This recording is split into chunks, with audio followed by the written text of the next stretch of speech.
Hey guys, welcome back to our channel Devi Venkat blogs. ఇదే మీరు మా ఛానల్ని ఫస్ట్ టైం చూస్తున్నట్టయితే మన ఛానల్లో ఇంకా చాలా వీడియోస్ ఉన్నాయి, ఒకసారి చెక్అవుట్ చేయండి. వీడియోస్ నచ్చితే లైక్ చేయండి, అలాగే మన ఛానల్ని తప్పకుండా సబ్స్క్రైబ్ చేసుకోండి. ఈ బ్లాగ్ వచ్చేసి గోల్కొండ ఫోర్ట్ అనమాట. ఇప్పుడైతే టికెట్స్ తీసుకోవడానికి వెళ్తున్నాము. ఇక్కడ కనిపించేవన్నీ టికెట్ కౌంటర్సే. టికెట్ ప్రైస్ వచ్చేసి ఒక్కొక్కరికి 25 రూపీస్, అదే ఫారినర్స్కి అయితే 300 రూపీస్. ఒకవేళ మీరు కెమెరా తీసుకువెళ్ళాలనుకుంటే 25 రూపీస్ పే చేయాలి. అలా నడుచుకుంటూ వెళ్తే మెయిన్ గేట్ అయితే వస్తుంది. సో ఆ మెయిన్ గేట్ లోంచి లోపలికైతే వెళ్ళాలి. ఇక్కడ సెక్యూరిటీ గార్డ్స్ టికెట్స్ చెక్ చేసి లోపలికైతే పంపిస్తారు. మీరు గనక అన్నవరం మూవీ చూసుంటే ఈ స్పాట్ ఏంటో మీకు అర్థమైపోతుంది. సో మూవీలో వాళ్ళు ఒక ప్లేస్ కి వచ్చి క్లాప్స్ అయితే కొడతారు కదా, సో ఇదే అన్నమాట ఆ స్పాట్. ఇక్కడ క్లాప్స్ కొడుతుంటే ఆ సౌండ్ పైనున్న రాజుగారికి అయితే వినిపిస్తుంది. అప్పుడు అక్కడ ఉన్న వాళ్ళు ఎనిమీస్ వచ్చారు అని అలర్ట్ అవుతారు. కొన్ని వందల ఏళ్ల క్రితమే ఇలాంటి టెక్నాలజీని కనిపెట్టడం చాలా గ్రేట్ కదా.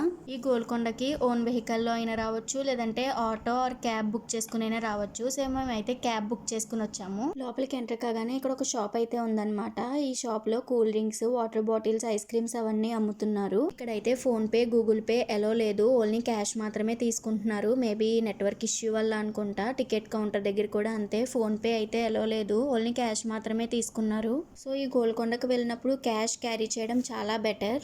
ఇక్కడికి కుదిరితే మార్నింగ్ ఆర్ ఈవినింగ్ మాత్రమే వెళ్ళండి. ఆఫ్టర్నూన్ మాత్రం అస్సలు వెళ్ళొద్దు, ఎండ మామూలుగా ఉండదు, అసలు ఏం ఎంజాయ్ చేయలేరు. మేమైతే ఆఫ్టర్నూనే వెళ్ళాము. కోట ఎక్కేటప్పుడు మాత్రం ఎండకి చుక్కలు కనిపిస్తాయి అన్నమాట. సో ఆఫ్టర్నూన్ అస్సలు వెళ్ళకండి. ఈ గోల్కొండని పూర్వం వాళ్ళు గొల్లకొండ అనేవారంట. తర్వాత దీని పేరు గోల్కొండగా మారింది. ఇంకా ఈ గోల్కొండ స్టోరీలోకి వెళ్తే దాదాపు 900 సంవత్సరాల క్రితం ఇక్కడ ఒక పెద్ద కొండ ఉండేదంట. ఆ కొండ మీద రోజు ఒక వ్యక్తి గొర్రెలు కాస్తూ ఉండేవాడంట. ఆ వ్యక్తికి ఒక రోజు వింతైన రాయి కనిపించిందంట. ఇంక దగ్గరికి వెళ్ళి చూడగా అది ఒక అమ్మవారి విగ్రహంలా కనిపించిందంట. వెంటనే వెళ్ళి అప్పుడు పరిపాలిస్తున్న కాకతీయ రాజు ప్రతాపరుద్రునికి ఈ విషయం చెప్పగా అతను వెంటనే ఒక మట్టి కోటను నిర్మించాడంట. ఈ మట్టి కోటను రాజధానిగా చేసుకుని ప్రతాపరుద్రుడు, రాణి రుద్రమదేవి ఇంకా కాకతీయ రాజులందరూ పరిపాలించారు. తరువాత ప్రతాపరుద్రుడు కట్టించిన ఈ మట్టి కోటను కూల్చేసి మొహమ్మద్ కులీ కుతుబ్ షా మనం ఇప్పుడు చూస్తున్న ఈ గోల్కొండ కోటను కట్టించాడు. ఈ గోల్కొండ కోట నిర్మాణం పూర్తి కావడానికి దాదాపు 60 సంవత్సరాలు పైనే పట్టిందంట. ఈ గోల్కొండను రాజధానిగా చేసుకుని కాకతీయులు, కుతుబ్ షాహీలు, సుల్తానులు, నిజాములు ఇంకా ఇలా చాలా మంది రాజులు పరిపాలించడం జరిగింది. ఇక్కడ మొదట్లో ఒక గొల్ల వ్యక్తి దేవతా విగ్రహం వెలిసింది అని చెప్పడం వల్ల ఈ కోట నిర్మించడం జరిగింది. కాబట్టి ఈ కోటని మొదట్లో గొల్లకొండ అనే పేరు వచ్చింది. దానిని తర్వాత గోల్కొండగా మార్చడం జరిగింది. సో ఇదే గోల్కొండ యొక్క స్టోరీ. ఇప్పుడు ఈ స్టెప్స్ ఎక్కి అయితే పైకి వెళ్ళాలి. ఇక్కడ టోటల్ 360 స్టెప్స్ అయితే ఉన్నాయి. అలా కొన్ని స్టెప్స్ ఎక్కుతూ మధ్యలో కూర్చుంటూ అలా వ్యూ చూసుకుంటూ ఫైనల్గా పైకి అయితే వెళ్ళాము.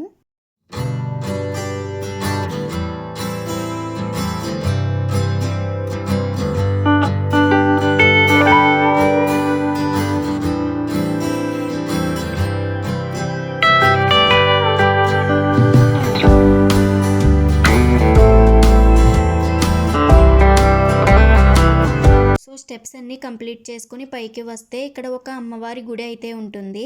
ఆల్రెడీ ఇందాక చెప్పాను కదా, ఒక గొల్ల వ్యక్తి చూసిన అమ్మవారి విగ్రహం అని, అది ఈ అమ్మవారిదే. ఈ అమ్మవారి పేరు జగదాంబిక అమ్మవారు. మేమైతే ఆ టెంపుల్లో దర్శనం కూడా చేసేసుకున్నాము. ఇక్కడే ఒక షాప్ కూడా ఉంది. ఇక్కడ ice creams, cool drinks, water bottles అన్నీ అమ్ముతారు. ఇవన్నీ వాళ్ళు కింద నుంచి పైకి మోసుకురావడం వల్ల ఏమో తెలియదు కానీ ఇక్కడ కాస్ట్స్ అయితే చాలా ఎక్కువ ఉన్నాయి. ఇంక ఈ కోట ఎక్కేసరికి నా రియాక్షన్ అయితే మీరే చూడండి. చూసారు కదా నా రియాక్షన్. కోట ఎక్కేసరికి నాకైతే ఫుల్గా నీరసం అయితే వచ్చేసింది. పైగా మేము వెళ్ళిన రోజు చాలా ఎండ అయితే ఉంది. ఇంక ఇక్కడ కొన్ని స్టెప్స్ అయితే ఉన్నాయి, అవి ఎక్కేస్తే కంప్లీట్గా కోట మీదకి అయితే వెళ్ళిపోవచ్చు.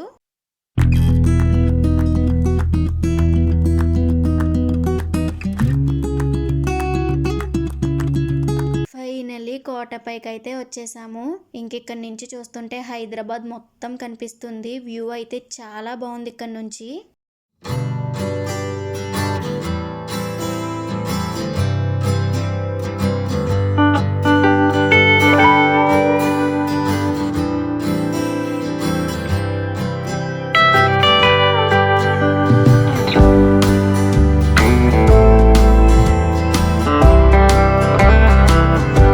పైన వ్యూ చూసుకుని కాసేపు ఎంజాయ్ చేసి ఇంకా మేమైతే ఎగ్జిట్ అయిపోయాము.